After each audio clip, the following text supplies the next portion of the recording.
नमस्कार दोस्तों, स्वागत है आपका चैनल ड्रीमशाला में।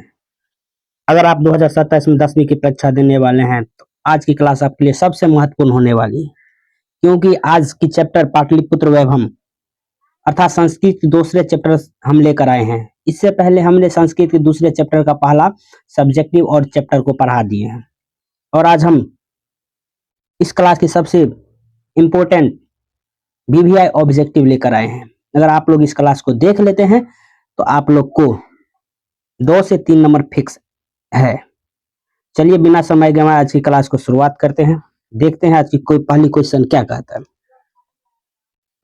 पाटलिपुत्र किस राज्य की राजधानी है? झारखंड की है, बिहार की है, उत्तर प्रदेश की है या पश्चिम बंगाल की? क्या इस क्वेश्चन का जवाब आंसर देना मुझे उचित होगा क्या?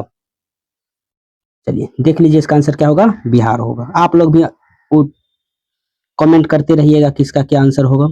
पाटलिपुत्र इतिहास कितना लगभग पुराना है? 500 वर्ष, 1000 वर्ष, 25 वर्ष, 2500 वर्ष, 3000 वर्ष। क्या हो जाएगा? 2500 वर्ष पुराना हो जाएगा। 3 नंबर सवाल देखिए क्या करा है। पाटलिपुत्र किस नदी के किनारे बसा है? यमुना, गंगा, गोदावरी, नर्मदा। किस नदी के किनारे है? गंगा नदी के किनारे है। 4 नंबर सवाल देखिए क्या कर रहा है। पाटलिपुत्र का वर्णन किस विदेशी यात्री ने किया? मेगास्थानीज, फहियान, ह्वेनसांग और उपर्युक्त में सभी, इनमें से सभी। इतिसांग भी आए हुए थे और उसने भी अपने पत्रिका में वर्णन किया है। 5 नंबर सवाल देखिए क्या कह रहा है। पाटलिपुत्र को किस नाम से भी जाना जाता है? कुसुमपुर, कुसुमपुर, इनमें से दोनों, या तक्षशिला। क्या हो जाएगा इसका? इनमें से दोनों हो जाएगा। पाटलिपुत्र किस कारण प्रसिद्ध था? व्यापार के लिए, शिक्षा के, राजनीति के लिए, इनमें सभी के लिए, इनमें से सभी के लिए प्रसिद्ध थे। 7 नंबर क्वेश्चन देखिए क्या कर रहा है। भगवान बुद्ध ने पाटलिपुत्र में क्या कहा था? यह छोटा सा गांव रहेगा, यह महानगर बनेगा, यह नष्ट हो जाएगा। इनमें से कोई नहीं। ये बोले थे ये महानगर बनेगा। क्या बोले थे? यह महानगर बनेगा। 8 नंबर सवाल देखिए क्या कह रहा है। मौर्य काल में पाटलिपुत्र वैभव किसके समय में चरम पर था? चंद्रगुप्त, अशोक, बिंदुसार या समुद्रगुप्त? इसका आंसर क्या होगा? चंद्रगुप्त द्वितीय के समय पाटलिपुत्र उन्नति कर रहा था। पाणिनि और पतंजलि किस क्षेत्र से जुड़ा था? राजनीतिक, शिक्षा, चिकित्सा या कृषि? ये किससे जुड़ा हुआ था? शिक्षा से जुड़ा हुआ व्यक्ति थे। 10 नंबर सवाल देखिए क्या कह रहा है। पाटलिपुत्र शब्द किस मूल फूल से संबंधित है? कमल से, पाटल से, गुलाब से या चमेली से? किससे संबंधित है? पाटल से संबंधित है। 11 नंबर सवाल देखिए क्या कर। शरद ऋतु में कौन सा महोत्सव मनाया जाता है? दीपावली, कुमोदी महोत्सव, होली या छठ? कौन सा महोत्सव? कुमोदी महोत्सव मनाया जाता है। 12 नंबर सवाल देखिए क्या कह रहा है। मध्यकाल में पाटलिपुत्र में स्थित में रहा उन्नति, जीर्ण, समृद्धि या विकसित? क्या रहा? उन्नति रहा। 13 नंबर सवाल देखिए क्या कह रहा है। अंग्रेज के शासन किस नगर का विकास किया? गया का, पटना का, मुजफ्फरपुर, भागलपुर? किसका विकास किया? पटना का विकास किया। 14 नंबर सवाल देखिए क्या कर रहा है। पटना नाम किस शब्द से निकलता है? पटसा, पटनसा, पतनसा या पाटल से? किससे निकलता है? पतनसा।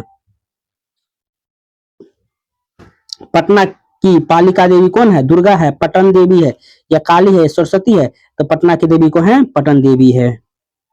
16 नंबर सवाल देखिए क्या कर रहा है। पटना में उत्तर दिशा में कौन सी नदी बहती है? कोसी, गंगा, सोन, गंडक? कौन सा नदी? गंगा नदी बहती है। गंगा पर बना प्रसिद्ध सेतु कौन सा है? विक्रमशिला सेतु, गांधी सेतु, महात्मा गांधी सेतु या बी और सी दोनों? ये क्या हो जाएगा आंसर? बी और सी दोनों। गांधी सेतु कहिए या महात्मा गांधी सेतु कहिए, दोनों एक ही है। पटना में कौन सा संग्रहालय है? रेल संग्रहालय, उत्कृष्ट संग्रहालय, उत्खनन संग्रहालय या इनमें से कोई नहीं? इसका आंसर आप लोग बनाइए, कौन सा संग्रहालय है?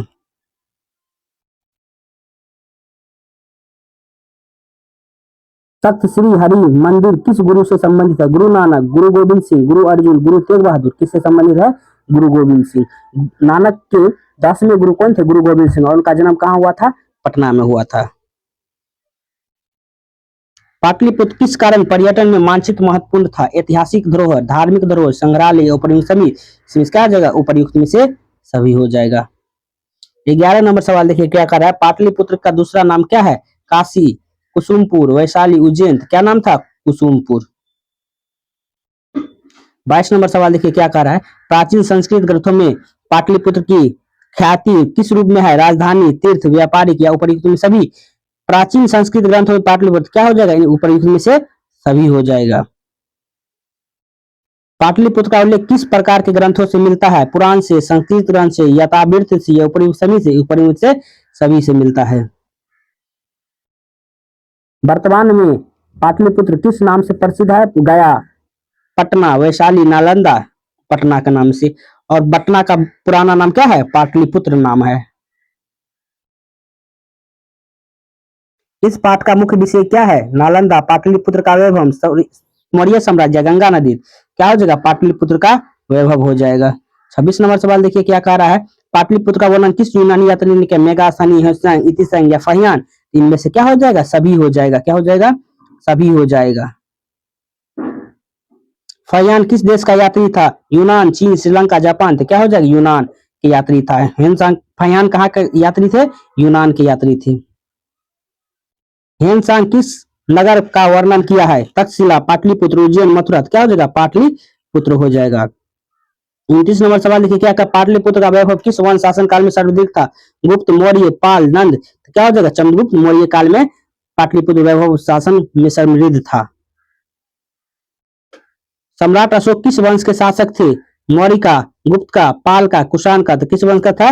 सम्राट अशोक मौर्य वंश के शासक था। चलिए 31 नंबर सवाल देखिए क्या कह रहा है? पाटलिपुत्र में प्रसिद्ध शिक्षा व्यवस्था किस काल में थी? प्राचीन काल में, मध्यकाल में, आधुनिक काल में, अंग्रेजी काल में? क्या हो जाएगा? मध्यकाल में हो जाएगी। पाणिनि किस विषय के विद्वान थे? व्याकरण के, गणित के, ज्योति का, आयुर्वेदिक, ज्योतिष का या आयुर्वेद का? क्या हो जाएगा? व्याकरण का हो जाएगा। पतंजलि का संबंध किस विषय से था? व्याकरण से, संगीत से, कृषि से, चित्रकला से? क्या हो जाएगा? व्याकरण से हो जाएगा। चलिए अगला सवाल देखिए। पाटलिपुत्र का दूसरा नाम क्या है? कुसुमपुर, इंद्रप्रस्थ, अवंतिका, अयोध्या। तो क्या हो जाएगा? कुसुमपुर हो जाएगा।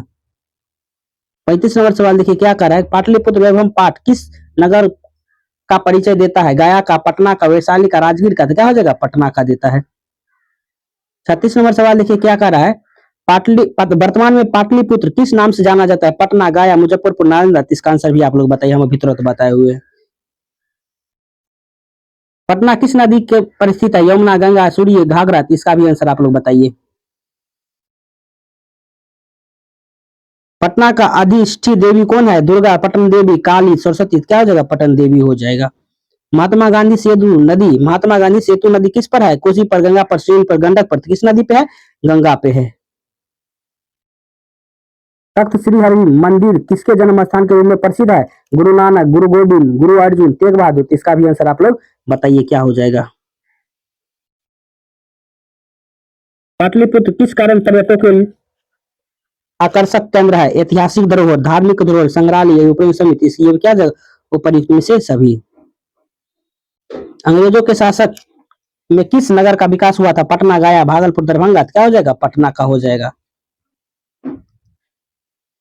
पतन शब्द का अर्थ क्या होता है? बंदरगाह, नगर, पर्वत, वन, नदी। इसका आंसर क्या हो जाएगा? बंदरगाह या नगर हो जाएगा। 44 नंबर सवाल देखिए क्या करा? पाटलिपुत्र की प्रसिद्धि मुख्यतः किस रूप में थी? व्यापारिक, राजधानी, शिक्षा केंद्र में सभी। तो क्या हो जाएगा? इसमें से सभी हो जाएगा। 45 नंबर सवाल देखिए क्या कर रहा है? कुमोदी महोत्सव किस ऋतु में मनाया जाता है? वर्षा में, ग्रीष्म में, शरद में, वसंत में। किस ऋतु में? शरद ऋतु में मनाया जाता है। 46 नंबर पाटलिपुत्र वैभव पाठ का मुख्य उद्देश्य क्या है? बिहार का इतिहास बताना, पाटलिपुत्र का वैभव परिचय देना, मौर्य वंश का इतिहास बताना, बुद्ध का जीवन बताना। तो क्या हो जाएगा? पाटलिपुत्र वैभव का परिचय देना। 47 नंबर सवाल देखिए। पाटलिपुत्र की प्राचीन पहचान क्या थी? राजधानी, शिक्षा, संस्कृति केंद्र, समृद्ध नगर, सभी। क्या हो जाएगा? इनमें से सभी हो जाएगा। 48 नंबर सवाल देखिए क्या कर रहा है? मध्यकाल में पाटलिपुत्र की स्थिति कैसी हो गई? समृद्ध, जीर्ण, विकसित, आधुनिक। क्या हो गया था? समृद्ध हो गया, आधुनिक हो गया था, क्या विकसित हो गया था? क्या हो गया? विकसित हो गया। 49 नंबर बताइए क्या कर रहा है? वर्तमान पटना किस राज्य की राजधानी है? इसका भी आंसर आप लोग बता सकते हैं। बोर्ड परीक्षा की दृष्टि से इस पाठ का महत्वपूर्ण विषय क्या है? पाटलिपुत्र के इतिहास एवं वैभव का जन्म। तो बताइए आज की क्लास आप लोग को कैसा लगा? अगर अच्छा लगा हो तो एक लाइक और चैनल को जरूर सब्सक्राइब कर लीजिए, क्योंकि इसी ही तरह से आप लोग को अच्छे से अच्छे क्लास देखने को मिलेगा और इससे भी अच्छा हम दिखाने वाले की कोशिश करते हैं। आप लोग का एक लाइक ही हमारा मोटिवेशन बनता है। तो चलिए धन्यवाद, मिलते हैं अगली क्लास में इससे भी बेहतर के लिए।